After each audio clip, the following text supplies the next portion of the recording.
أعوذ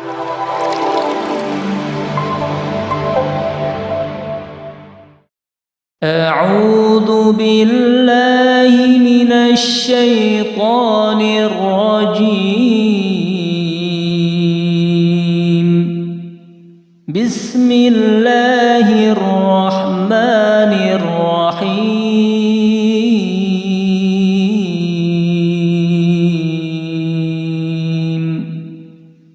بسم الله الرحمن الرحيم. Assalamualaikum warahmatullahi wabarakatuh. Innal hamdalillah nahmaduhu wa nasta'inuhu wa nastaghfiruh wa na'udzu billahi min sururi anfusina wa min sayyiati a'malina. May yahdihillahu fala mudhillalah wa may yudlil fala hadiyalah. Wa asyhadu an la ilaha illallah wahdahu la syarikalah wa asyhadu anna Muhammadan abduhu wa rasuluh.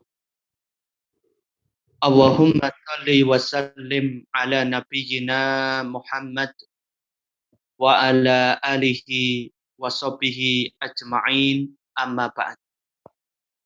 Allahumma innana as'aluka ilman nafi'a wa na'udzubika min ilmin la yanfa'.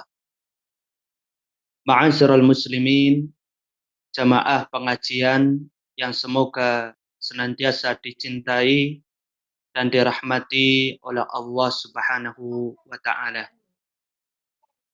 Alhamdulillah, kita bersyukur kepada Allah Subhanahu wa taala atas segala limpahan nikmat yang telah Allah Subhanahu wa taala karuniakan kepada kita. Salawat dan salam semoga senantiasa Allah curahkan kepada Nabi kita yang mulia, Nabi Muhammad sallallahu alaihi wasallam.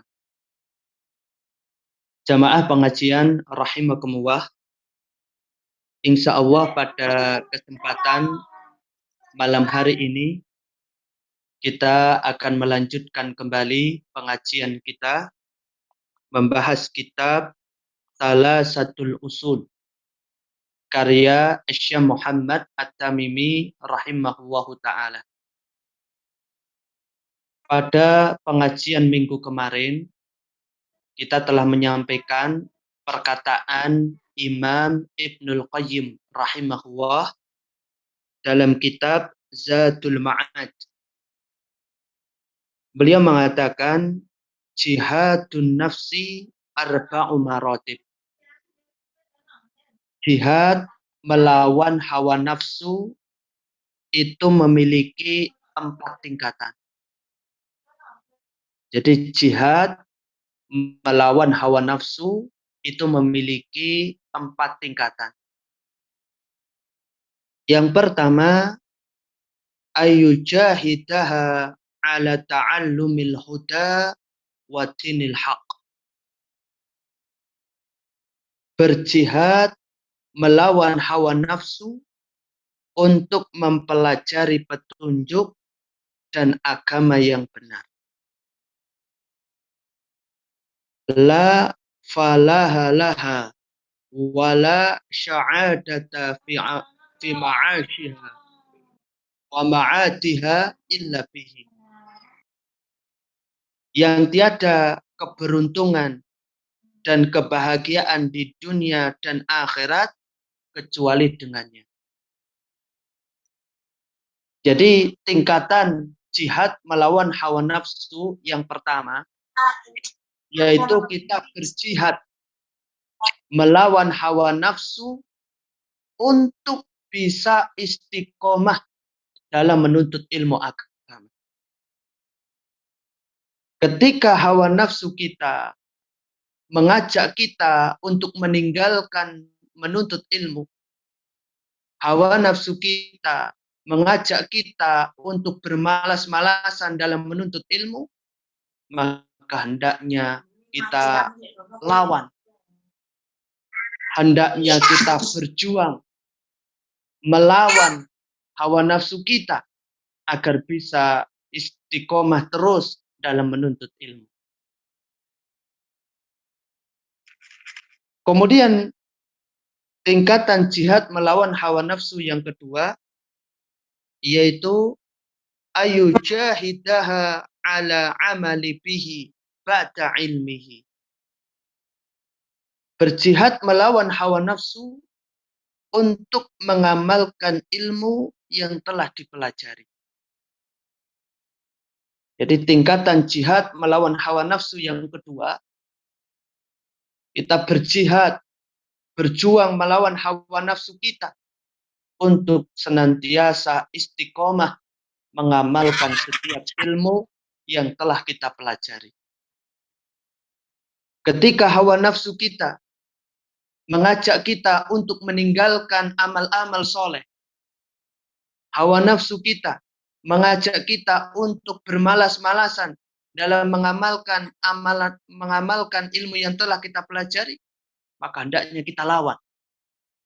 Hendaknya kita berjihad melawan hawa nafsu kita, sehingga kita bisa istiqomah terus dalam mengamalkan setiap ilmu yang telah kita pelajari. Dan ini berat. Namun kita harus lakukan. Kemudian yang ketiga, kata beliau, ayu jahidaha ala da'wati ilaihi wa ta'limihi man la ya'lamuhu. Berjihad melawan hawa nafsu untuk berdakwah pada ilmu yang telah dipelajari dan mengajari orang yang tidak mengetahuinya. Jadi tingkatan jihad melawan hawa nafsu yang ketiga, yaitu kita berjihad melawan hawa nafsu untuk bisa senantiasa mendakwahkan ilmu yang telah kita pelajari dan kita amalkan. Kita berjihad, berjuang melawan hawa nafsu kita untuk bisa senantiasa menyampaikan kebenaran. Sehingga ketika hawa nafsu kita mengajak kita untuk meninggalkan dakwah, hawa nafsu kita mengajak kita untuk meninggalkan medan dakwah, meninggalkan perjuangan di medan dakwah, maka hendaknya kita lawan. Hendaknya kita berjuang agar kita bisa senantiasa istiqomah terus dalam berdakwah, dalam mendakwahkan ilmu yang telah kita pelajari. Dan ini perkara yang berat.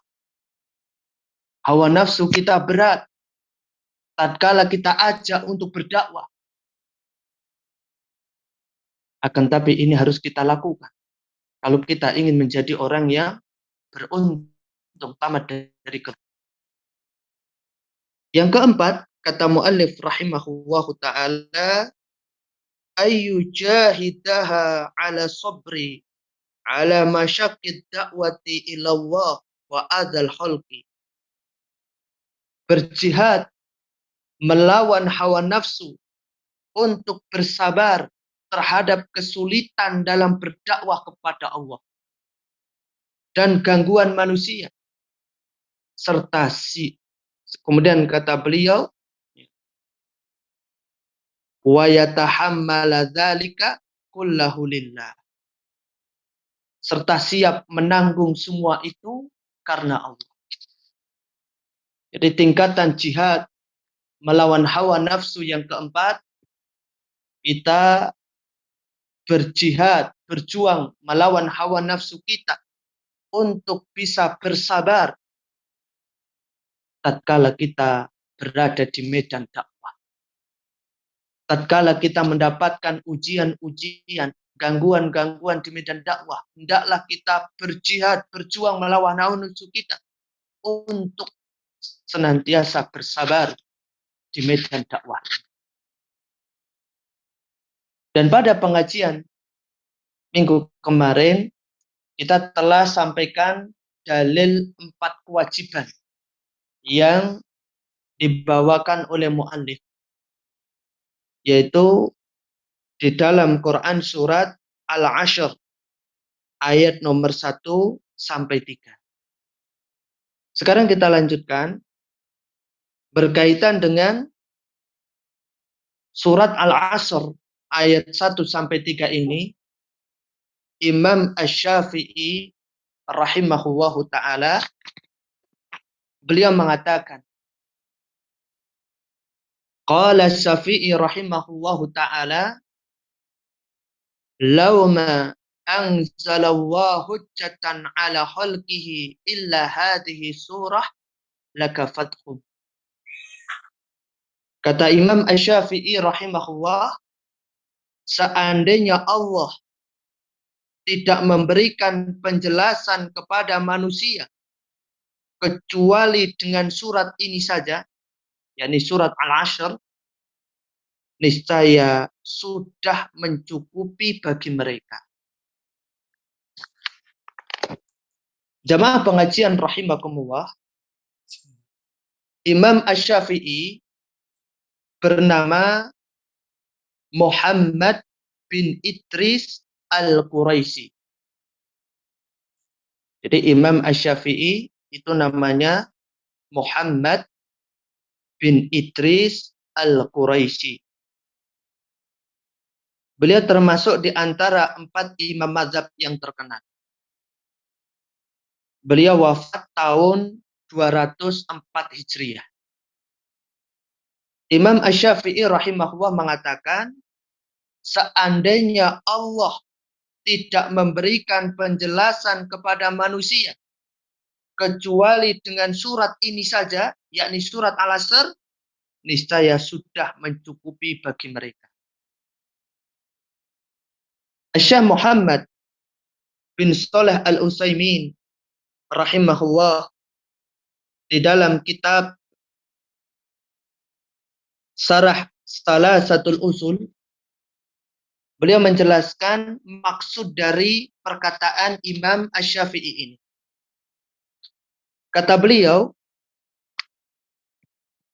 muraduhu rahimahullah anna hadhihi surah kafiyatun li khalqi fil hatti ala tamasuki bidinillah bil iman wal amali salih wa da'wati ilallah wa sabri ala dhalik. Maksud dari perkataan Imam Asy-Syafi'i rahimahullah adalah surat Al-Asr ini cukup bagi manusia dalam mendorong untuk berpegang teguh terhadap agama Allah. Dengan iman, amal soleh, dakwah kepada Allah, dan sabar dalam menjalani semua itu. Walais murahu anna hadhihi surah kafiyatun li khalqi bi jami'i syari'ati.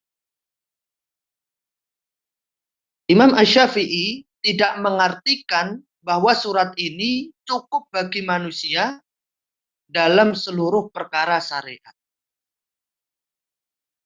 Jadi jamaah rahimakumullah, maksud dari perkataan Imam Asy-Syafi'i tadi bukan berarti bahwasanya seluruh syariat agama Islam ini penjelasannya cukup dengan surat Al-Asr. Bukan itu maksudnya Imam Syafi'i. Karena memang surat Al-Asr ini tidak mencakup seluruh pembahasan tentang syariat Islam. Saya ulangi, maksud dari perkataan Imam Asy-Syafi'i ini bukan berarti bahwasanya seluruh syariat agama Islam ini cukup dijelaskan dengan surat Al-Asr. Bukan itu. Karena memang syariat agama Islam ini tidak cukup hanya dijelaskan dengan surat Al-Asr. Buktinya Allah Subhanahu wa taala menurunkan Al-Qur'an itu dengan bukan hanya berisi surat Al-Asr, tapi dengan berbagai surat. Akan tapi maksud beliau dengan perkataan beliau tadi, bahwasannya surat Al-Asr ini sudah cukup bagi manusia untuk mendorongnya berpegang teguh terhadap agama Allah. Dengan apa? Dengan iman, amal soleh, dakwah kepada Allah, dan sabar dalam menjalani semua itu. Kemudian kata Syekh Muhammad bin Shalih Al-Utsaimin selanjutnya, wa qauluhu law ma anzalallahu hujjatan ala khalqihi illa hadhihi surah lakafathum li'anna al-aqil bashirah idza sami'a hadhihi surah aw qara'aha fala budda ayas'a ila tahlisi nafsihi minal khusrani wa dzalika bittisafihi bihadhihi sifatil arba al-iman wal amali salih wat tawasi bil haq wat tawasi bis sabr. Imam Asy-Syafi'i mengatakan, seandainya Allah tidak menurunkan hujjah kepada manusia kecuali surat ini, niscaya sudah cukup bagi mereka. Sebab orang yang mau menggunakan akal dan pikirannya apabila mendengar atau membaca surat ini, yaitu surat Al-Asr, pasti dia berusaha untuk membebaskan dirinya dari kerugian. Caranya adalah dengan memiliki 4 sifat berikut. Beriman, beramal soleh, saling menasihati agar mengikuti kebenaran, dan saling menasihati agar selalu bersabar. Jadi kalau orang itu dia mau merenungkan kandungan dari surat Al-Asr, maka dia akan terdorong untuk berusaha mengamalkan surat Al-Asr ini. Karena dengan mengamalkan surat Al-Asr ini, dia akan menjadi orang yang beruntung. Dia akan menjadi orang yang bahagia. Dia akan menjadi orang sukses, orang beruntung di dunia dan di akhirat. Yang mana inti dari surat Al-Asr ini menjelaskan 4 sifat orang yang tidak merugi. 4 sifat orang yang beruntung bahagia. Sifat yang pertama beriman. Sifat yang kedua beramal soleh. Sifat yang ketiga saling menasihati agar melaksanakan kebenaran. Dan sifat yang keempat saling menasihati agar selalu bersabar. Maka jamaah rahimakumullah, saya menasihati diri saya sendiri dan jamaah sekalian untuk selalu merenungkan, mengkaji surat Al-Asr ini.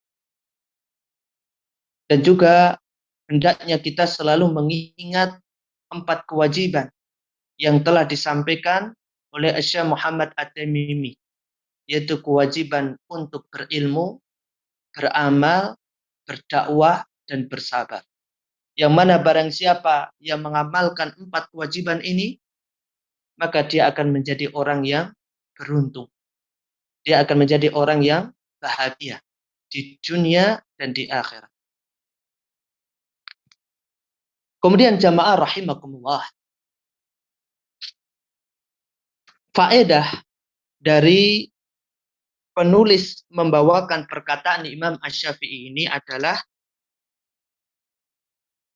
untuk menunjukkan bahwa beliau senantiasa mengikuti para ulama salaf dalam memahami agama.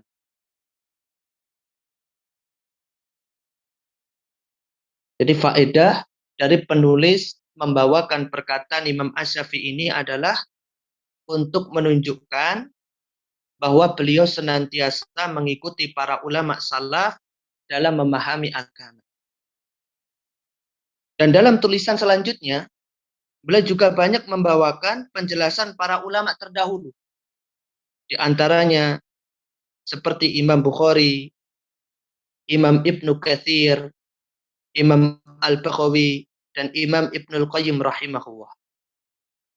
Hal ini untuk menepis anggapan bahwa ajaran yang dibawa oleh Syekh Muhammad At-Tamimi ini adalah ajaran yang baru. Karena ada orang yang menuduh bahwasanya Syekh Muhammad At-Tamimi ini membawa ajaran yang baru. Padahal bukan demikian. Ajaran yang beliau bawa merupakan ajaran yang juga sudah dipahami dan didakwakan oleh ulama-ulama sebelumnya. Kemudian di sini Syekh Muhammad At-Tamimi membawakan perkataan Imam Al-Bukhari.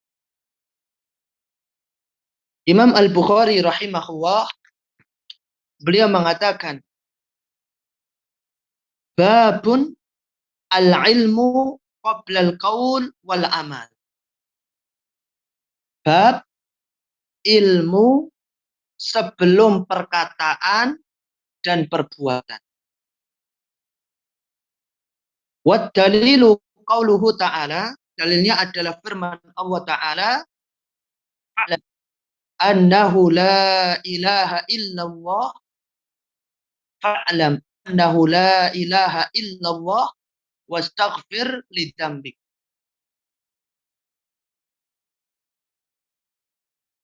Dalilnya adalah firman Allah Ta'ala, maka ketahuilah, ilmuilah, bahwa sesungguhnya tidak ada sesembahan yang hak selain Allah.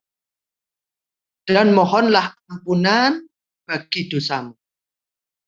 Kemudian kata Syekh Muhammad At-Tamimi, fabada'a bil ilmi qabla al-qaul wal amal. Maka Allah memulai dengan ilmu sebelum perkataan dan perbuatan. Di sini jemaah rahimakumullah, penulis kembali menukil ucapan ulama terdahulu, yaitu Imam Al-Bukhari. Imam Al-Bukhari, beliau adalah seorang ahli hadis yang tidak diragukan lagi keilmuannya. Beliau pemilik kitab Sahih Bukhari, yang merupakan kitab paling sahih setelah Al-Quran. Dan beliau wafat tahun 256 Hijriah. Jadi Imam Syafi'i itu lahir terlebih dahulu daripada Imam Al-Bukhari.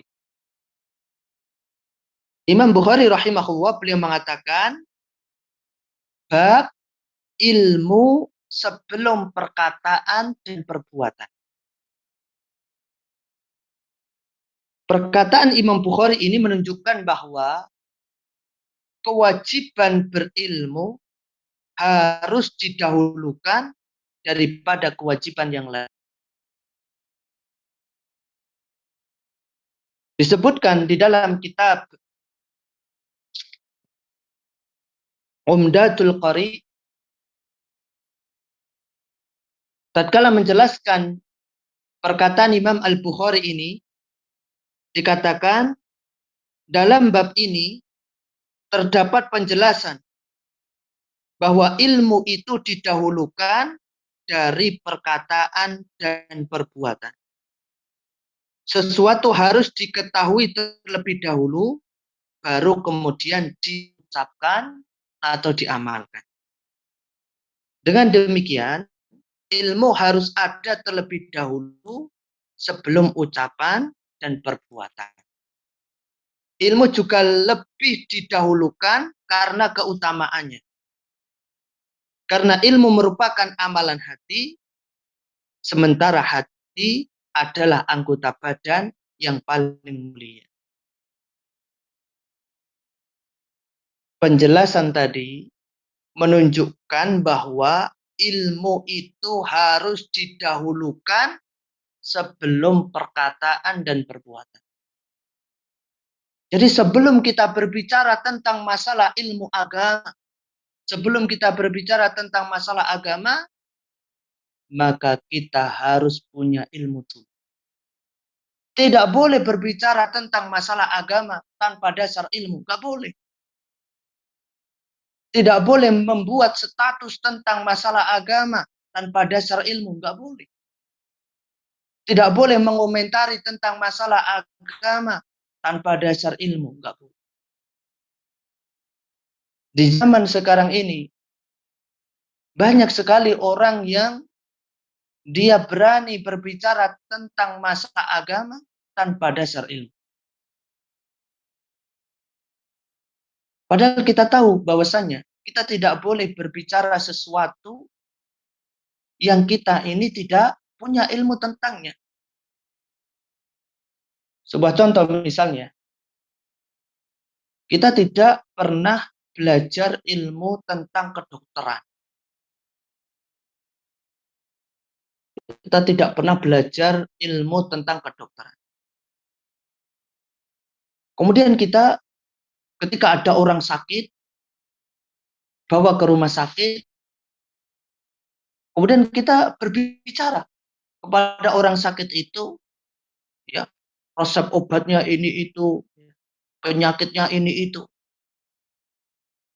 Maka semua orang akan mengingkari kita. Karena kita nggak pernah belajar ilmu kedokteran, kemudian kita berbicara tentang ilmu kedokteran seakan-akan kita pernah belajar ilmu kedokteran. Kita berbicara tanpa dasar ilmu, maka orang-orang mengingkari. Begitu pula dalam masalah agama. Kalau kita nggak punya ilmunya, jangan berbicara tentang masalah agama. Yang menjadikan sekarang ini banyak sekali orang-orang menyimpang, orang-orang sesat, itu gara-gara banyak dai-dai, penceramah-penceramah yang mereka berani berbicara tentang ilmu agama tanpa dasar ilmu waliyadzubillah. Sekali lagi saya ingatkan kepada jamaah sekalian dan kepada diri saya sendiri. Jangan kita berbicara tentang masalah agama kecuali atas dasar ilmu. Kalau kita nggak punya ilmunya, jangan berbicara. Begitu pula, tidak boleh kita mengamalkan suatu amalan kecuali berdasarkan ilmu. Jangan sampai kita melakukan sebuah amalan yang ternyata amalan itu belum kita kuasai ilmunya terlebih dahulu. Ya, sebagaimana contoh yang tadi. Ada orang membuka praktek kedokteran, membuka klinik, padahal dia nggak pernah belajar tentang ilmu kedokteran, nggak pernah kuliah di fakultas kedokteran. Ya, ini akan diingkari oleh banyak orang.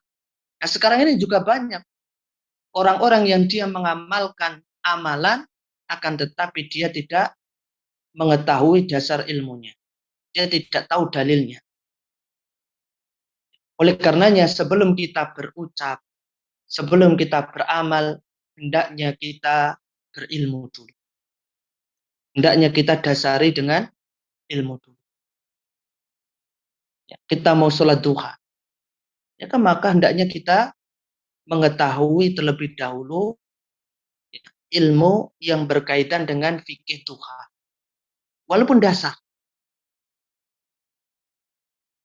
Kita ingin mengerjakan sholat tahajud, maka hendaknya kita mengetahui terlebih dahulu fikih yang berkaitan dengan sholat tahajud, meskipun dasar.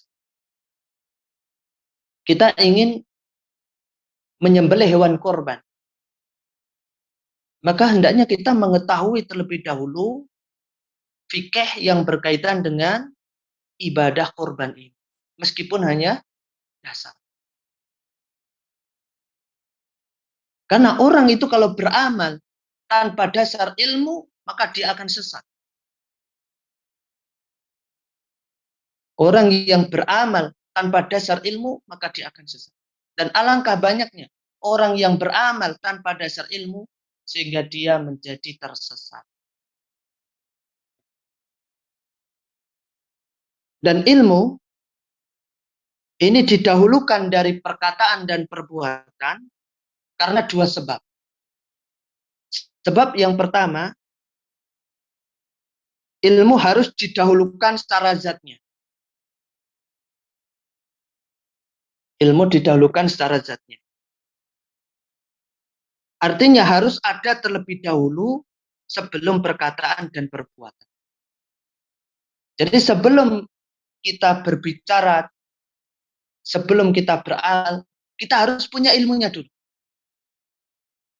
Ini kaidah yang penting yang harus kita pegang.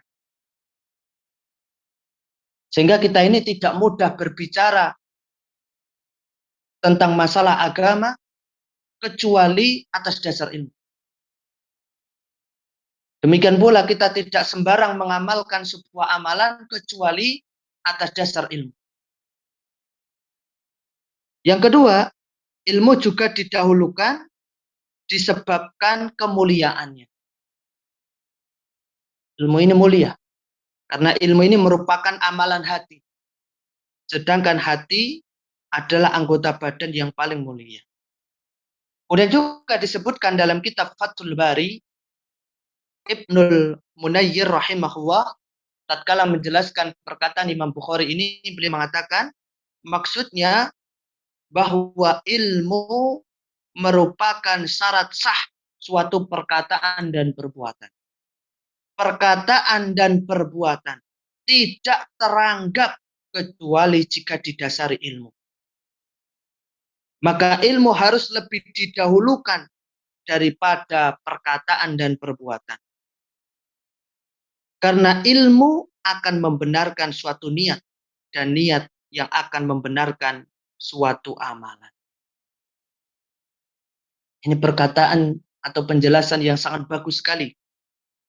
Bahwa ilmu itu merupakan syarat sah suatu perkataan dan perbuatan. Perkataan siapapun, kalau tidak didasari ilmu, tidak dianggap. Saya ulangi, perkataan siapapun, ucapan siapapun, kalau tidak didasari ilmu, tidak dianggap. Tidak usah dihiraukan. Tidak usah digapai. Jadi kalau ada orang, dia berbicara tentang masalah agama ke sana kemari, tapi tanpa dasar ilmu, tidak ada dalilnya, nggak usah dianggap. Nggak usah digubris. Perkataan siapapun, perkataan saya, perkataan antum, kalau tidak didasari ilmu, tidak dianggap. Dan alangkah banyaknya sekali lagi orang yang berbicara tanpa dasar ilmu. Demikian pula perbuatan siapapun tanpa dasar ilmu juga tidak dianggap. Maka sekali lagi ilmu harus didahulukan daripada perkataan dan perbuatan.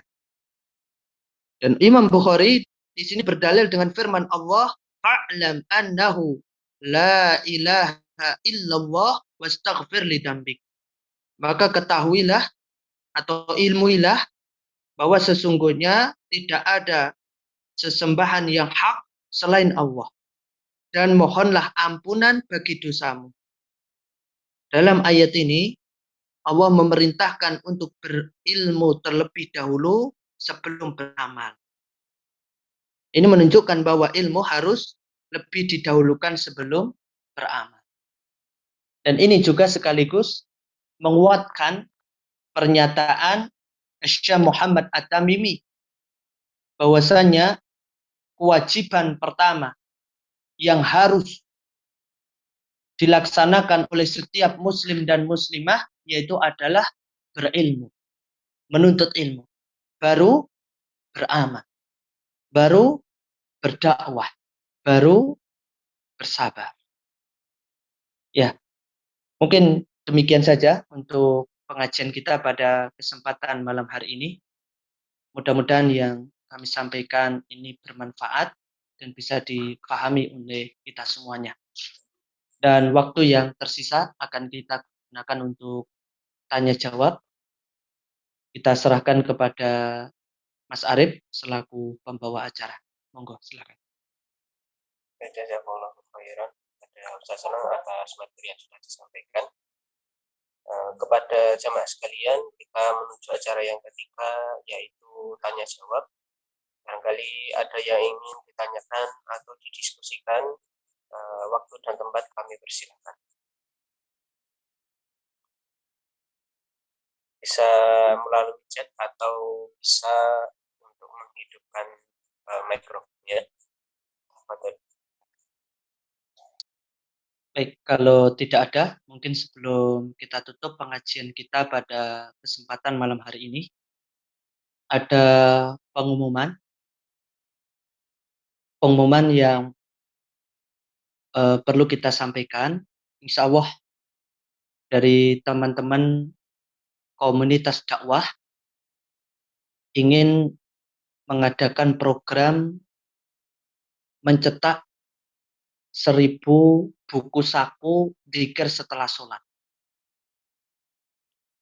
Karena kita melihat ternyata masih banyak sekali saudara-saudara kita yang ketika habis mengerjakan sholat 5 waktu belum mengetahui bagaimana bacaan dzikir yang sesuai dengan sunnah Rasulullah SAW.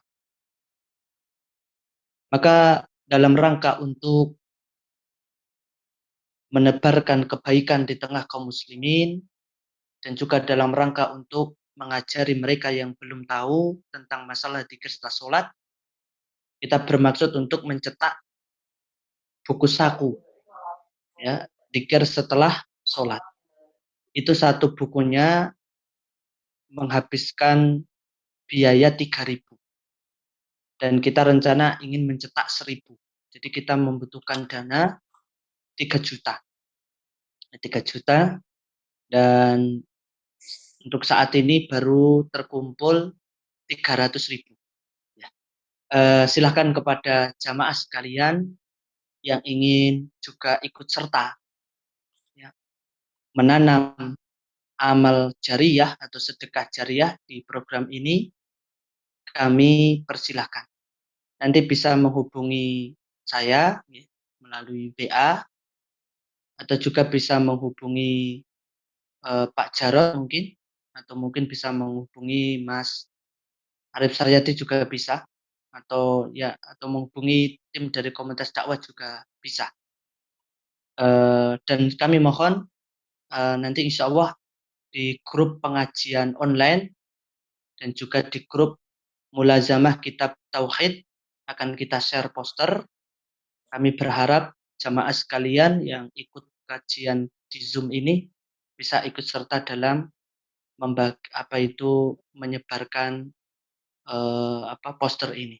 Ya. Mudah-mudahan Allah Subhanahu Wa Taala memberikan kemudahan dan memberkahi program ini dan mudah-mudahan Allah Subhanahu Wa Taala menerima amal ibadah kita semuanya. Demikian saja untuk pengajian kita malam hari ini. Saya akhiri. Wabillahi taufik wal hidayah. Subhanakallahumma wa bihamdika asyhadu an la ilaha illa anta astaghfiruka wa atubu ilaik.